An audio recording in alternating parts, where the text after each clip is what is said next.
मनात कुठेतरी सळतंय ना की मी हे करू शकलो असतो पण राहून गेलं. जबाबदारांमध्ये स्वतःला हरवून बसलायस. पण ऐक, जोपर्यंत तुझा श्वास चालू आहे तोपर्यंत तुझी स्वप्न जिवंत आहेत. कोणी सांगितलं तुला की आता उशीर झालाय? अरे, सूर्य कधीही उगवला तरी तो अंधारच दूर करतो. तू आता सुरुवात कर. तू संसाराचा गाडा ओढलास, आता स्वतःच्या स्वप्नांचा रथ ओढायची वेळ आली. भीती वाटते की लोक हसतील. हसू दे त्यांना. ज्यांनी कधीच काही केलं नाही तेच हसतात. तुझ्या अपूर्ण स्वप्नांना पूर्ण करण्यासाठी मी तुला नवं बळ देईन.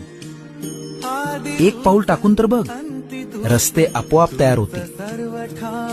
स्वतःला कमी समजू नकोस, भिवू नकोस.